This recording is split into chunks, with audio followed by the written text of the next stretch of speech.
Hi, and welcome to this episode of Getting Real About Self-Care. I'm Dr. Sheetal Ajmani, a best-selling author, physician, Ayurveda lifestyle consultant, and yoga instructor. And I am joined by Dr. Aarti Soorya. She is an amazing dear friend of mine and also a functional medicine doctor. She's based out of Michigan, and today we're going to be talking all about leaky gut syndrome. So, Dr. Soorya, is there anything else you would like to add to that introduction? No, I think you did pretty good. I just would add, functional medicine is looking at the root cause of disease. So we're really, motivated by treating the root cause and not just the symptom. Great, great. And thank you for that description of functional medicine. It is a, relatively new field in medicine. And so I think a lot of people are either just becoming familiar with it or may have not even heard of it. Can you tell us a little bit more about it? Sure. So in functional medicine, I think actually, even though it's relatively new, I think the concepts are actually very similar to what Ayurveda preaches. So you're looking at where the imbalances are in the body as well as in the mind. And so you're going to look at nutritional deficiencies, hormonal imbalances, whether there's emotional stuff at play. So we're kind of looking at all the different stressors that could be breaking down the body and causing people symptoms. Great. And I agree completely. I was actually just listening to a podcast earlier today by a very well-known functional medicine doctor, Dr. Mark Hyman, and talking about how functional medicine is a relatively new field in medicine these days, but the concept and the process of it is actually traces back to ancient times, to the beginning of even to the beginning of Western medicine, where even Hippocrates talked about diet and gut health as the place to start with curing diseases and the place where disease starts. And that is also the principle behind Ayurveda as well, that all dis-ease begins from your digestive system, and that's the first place to restore balance as well. And I should mention also for anyone listening, nothing in this episode should be taken as medical advice, and of course any sort of lifestyle or dietary changes that you decide to make should be under the guidance of your own personal physician. So with that, we were going to talk about leaky gut. So can you just tell us, what is leaky gut? Yeah. I think this is like the buzzword that's all out on Google these days. And what it is that you kind of mentioned in Ayurveda, disease starts in the gut. And it's similar, where leaky gut is where your immune system and your ability to kind of differentiate between friend and foe is a little bit more compromised. So your gut is the first place that is the barrier and your protection from the outside world, right? So, what you inhale and what you take in, right, that goes all the way through the digestive system. You assimilate the nutrients and then you excrete the toxins, right? And in this syndrome, what happens is that people can ingest things, whether it be food or something environmental or toxic. And all of a sudden now what's happening is that your intestinal lining, which should be like this, like very strong, it goes through periods of where it becomes permeable. But what happens in leaky gut syndrome is that these cells are no longer a barrier and no longer a protection for you. So now what's happening is you've created this opening, okay? And now stuff is starting to leak into your bloodstream that shouldn't be there, that should normally actually be excreted out through your poop, okay? And so when stuff leaks out into your bloodstream, your immune system now starts to react to it because it's foe, it shouldn't be there. And that can cause in people different types of symptoms. So, ranging from allergies to joint pain, to migraines, to autoimmunity, to hormonal imbalance, to acne, you name it. It can start from the gut. And so that's why it's really, really important to really optimize your gut health for overall health. That's really interesting. And because I was going to ask you, my next question was going to be, how does someone know if that they're affected by leaky gut? And it sounds like from what you described that it can show up in so many different ways where Absolutely. maybe you wouldn't even think that it's related to that, because it could be like a skin condition, right? You know, so can you go into that a little bit more, like how it affects the body and how it can show up? You mentioned it a little bit already. Yeah. So, you know, I mentioned some of the symptoms. It can even, you know, show up as mood disorders. It can show up as skin issues. It can show up as autoimmunity, because your immune system, a good chunk of it lies in the gut. And so if it's not functioning appropriately, it's kind of going haywire now, right? Because the whole system is broken down. And so you want to try to restore that health first and go there, like, you know, when in doubt, go for the gut is what they say in functional medicine, to help restore that balance. So that's a really similar concept in Ayurveda. So in Ayurveda, we talk about ama, which is kind of this toxic, sticky substance. And it's through our food. When ama collects in our body, the first place it collects is in the digestive tract. And when the digestive tract collects enough ama, or too much ama, I should say, this toxic, sticky substance, well, I should backtrack. When it first starts to collect ama, you start with like subtle digestive symptoms. So it could be like bloating, indigestion, heartburn. So things that are maybe a little bit more subtle, or just irregular bowel movements.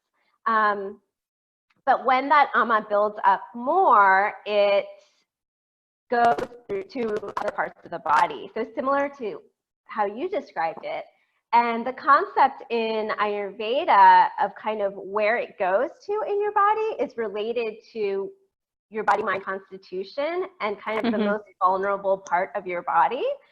And so that's kind of how it goes to either a specific joint causing pain, or your skin, or, you know, a more sort of systemic hormonal autoimmune sort of process.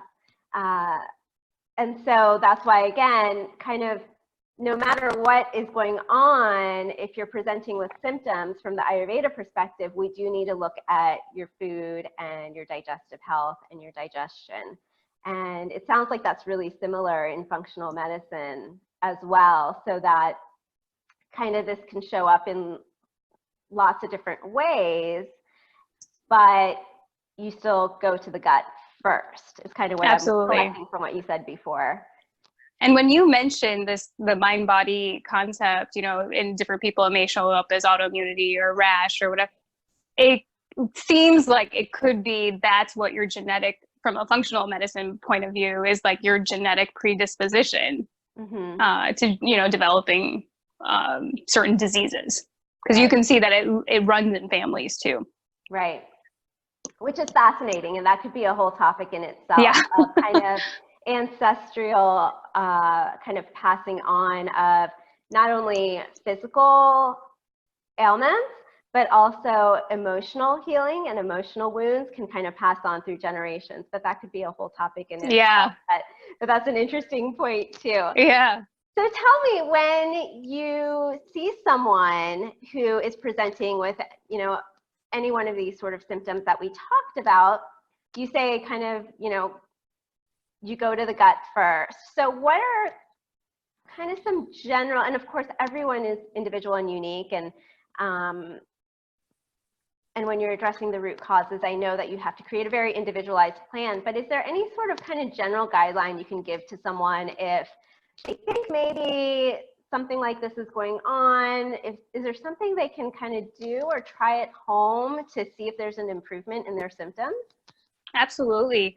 So one of the things is called an elimination diet, where you can eliminate the trigger foods that are most common, most people today, given the nature of like how many pesticides and the processing of certain different you know, food products that we eat.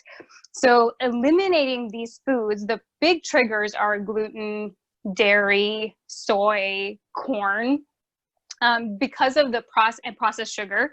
the amount that we're exposed to is so different than what our ancestors were used to. And the wheat is so different than what, our ancestors used to eat. And so now we're dealing with genetically modified foods, all these pesticides, hormones in dairy. So our constitutions are not used to this. And so these are the things that can trigger inflammation in our body. So eliminating these big triggers for about 4 to 6 weeks, it allows your immune system and your gut to help reset and kind of seal that gut lining back up. And then what you can do is add them in one by one, watch for a couple of days, and see, do you trigger a response? That way you can figure out which food or foods are causing your symptoms. I will tell you though, sometimes it can be something that, may not be like a completely obvious one, like gluten, dairy, soy, corn. And so in that respect, you may want to do further testing. One thing I forgot to mention earlier was that, yes, you can have a bunch of these other symptoms that may not be digestive related, but still are digestive related. Mm-hmm. Some people I've seen actually don't even know that their gut is off. Mm-hmm. And so they may not present with bloating or constipation or diarrhea, but in our world, we're pretty prone now to like an imbalance between good and bad bacteria in our gut, which can cause symptoms. Mm-hmm. And so further, if you didn't figure out a food trigger, then that would be the time to start thinking about a possible gut infection that's brewing in there, mm-hmm. Triggering your symptoms. Yeah. Well, I think that was an interesting point that you made that some people may not even realize kind of what's normal or not normal because it's just kind of what you're used to. Absolutely. I mean, I can say from being a pediatrician as well, seeing a lot of my patients, and we always ask about bowel habits, and some of my patients will say, well, it's just normal. And I always ask them to describe, well, what is normal? Because everyone has a different description of what normal is, right? And often they'll say, well, I go to the bathroom or I have a bowel movement about once or twice a week. And so actually that is, a sign of healthy digestion. So just to kind of put that out there, is having at least one bowel movement a day.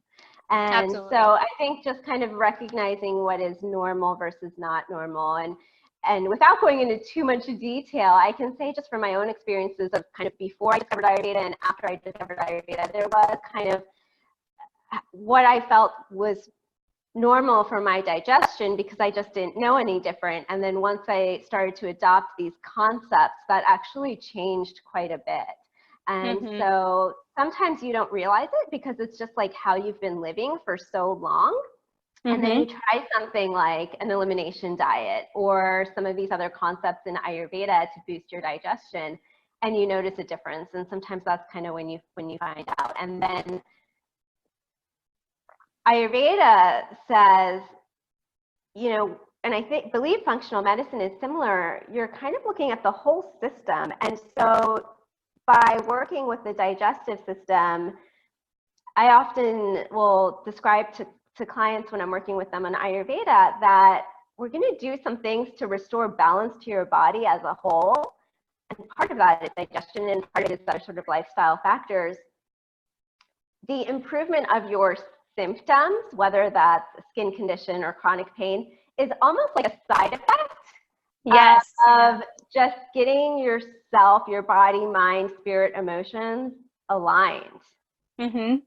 And getting that kind of your body's natural functioning restored. Absolutely. It's amazing. Patients will report, my brain fog's better, my attention's better, my mood's better. So these subtle once you start to fix the gut, you start to notice my fatigue is better. I feel like everyone around us is now fatigued. And mm-hmm. so just restoring that balance can make a huge difference. One thing I wanted to mention was, you touched upon this, which is, normal bowel movements, and what's normal for certain people may not be normal for others. I think the other thing is the consistency of it.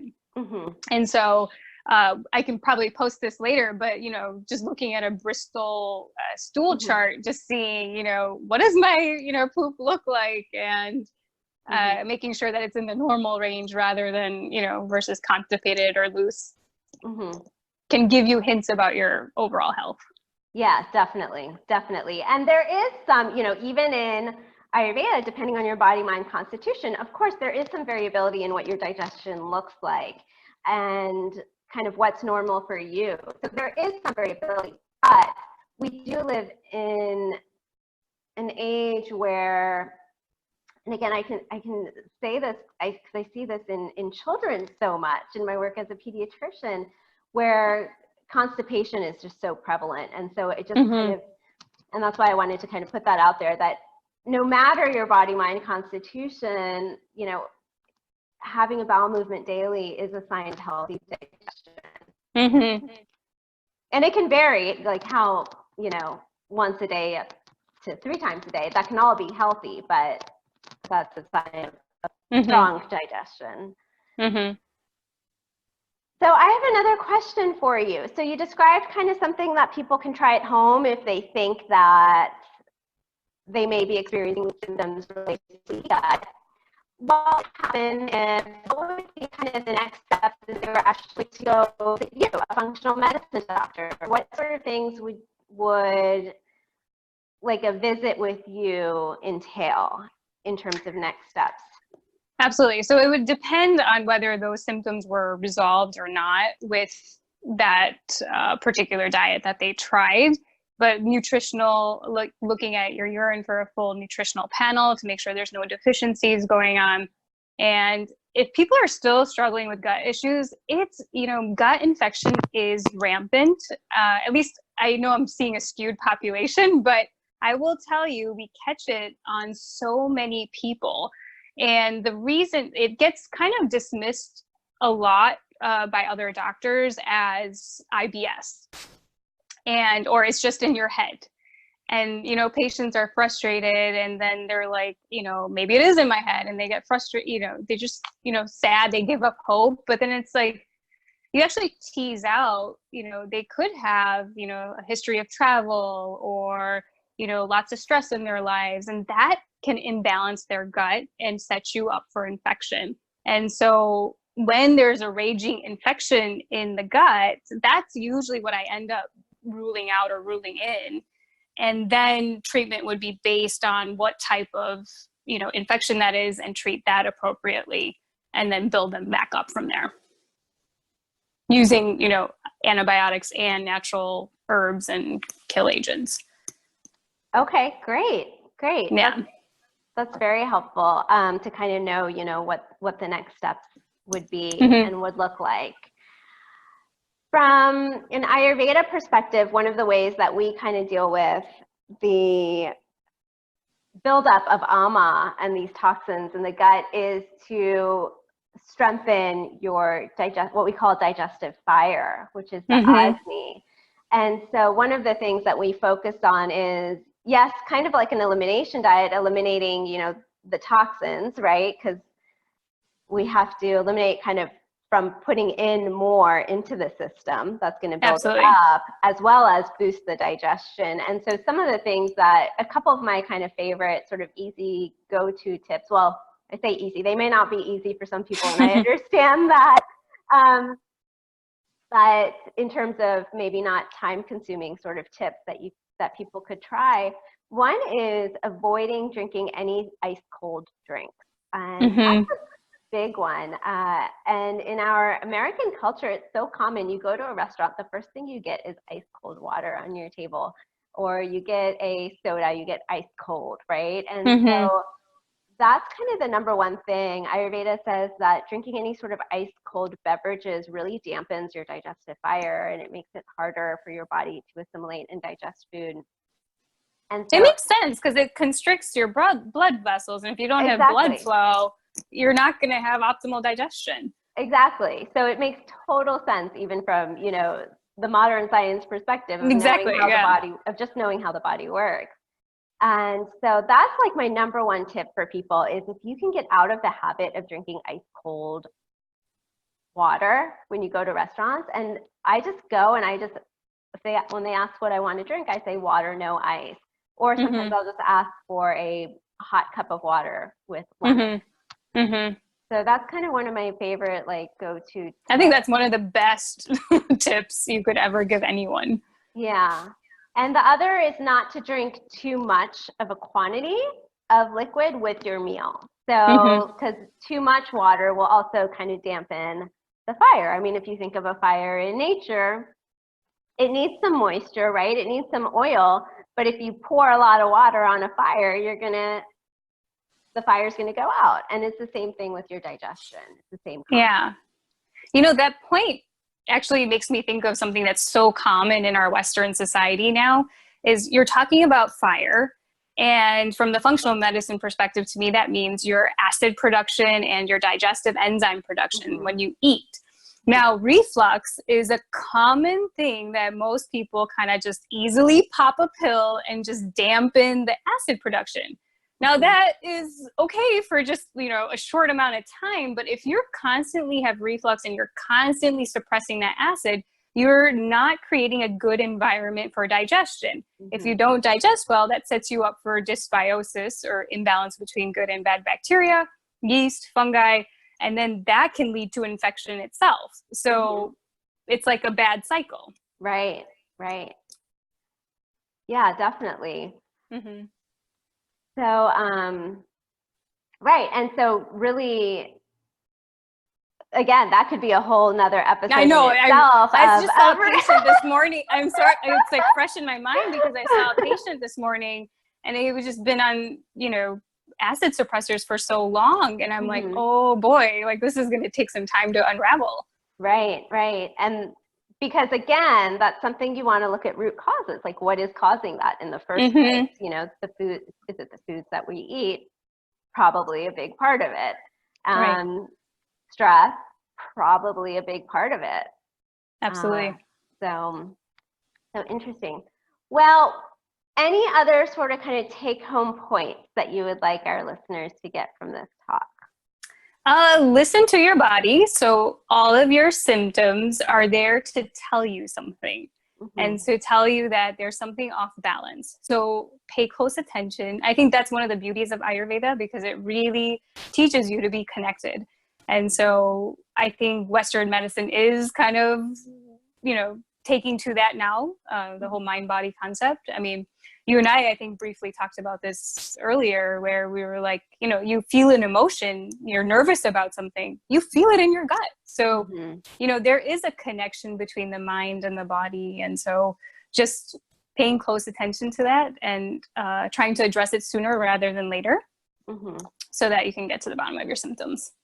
Definitely. And I think even in as always happens in our conversation today, we've hit on so many other topics that we could make whole other episodes about. Yes. Like you just brought up another one, the gut-brain connection, which we could do a whole segment on that. So and I think we should because maybe that could be our next one. Topic. Yeah. And I really loved and enjoyed what you said of just kind of being aware and listening to your body. And that's a big part of what I do when I'm working with clients. And what I love so much about working with clients in Ayurveda is just helping people develop and attune to that self-awareness of listening to their body and being guided by that in terms of kind of what steps they need to take to really take an active role in their own well-being. And awareness is the first step. And I think that's, one of the reasons we love coming on and doing these is it just to help people kind of start to cultivate that awareness because that awareness is the first step. Absolutely. Yeah. So it's like always asking yourself, why am I having this, symptom, such and such symptom? And recognizing that every symptom, anything that comes up in your body is a signal to you to pay attention to something. And it can be hard. It can be a little tricky to kind of navigate what is that signal coming up to tell me. And that's where working with someone can be helpful. It's hard to navigate it on your own, I feel like. It can be really hard to navigate it on your own. And I've had lots of personal experiences in my own life where it's Mm-hmm. you know, being the independent natured person that I am, I try to navigate it on my own, but you hit a roadblock, and we all Yeah. need help. We all need the support of others, and reaching out to people who maybe know something in a field that's a little bit different than ours. And that's why Absolutely. I love these conversations that we have together. Yes, me too. So We always learn from each other, so it's great. We do. And hopefully everyone who's listening got something really beneficial from this chat too. If anyone wants to learn more about you and the work that you're doing, where can they find you? So my practice is Natural Balance Wellness Medical Center in Ann Arbor. And I'm Dr.A. Soorya on both Instagram and Facebook. And our clinic one is NB Wellness A2 and Natural Balance. And yeah, so.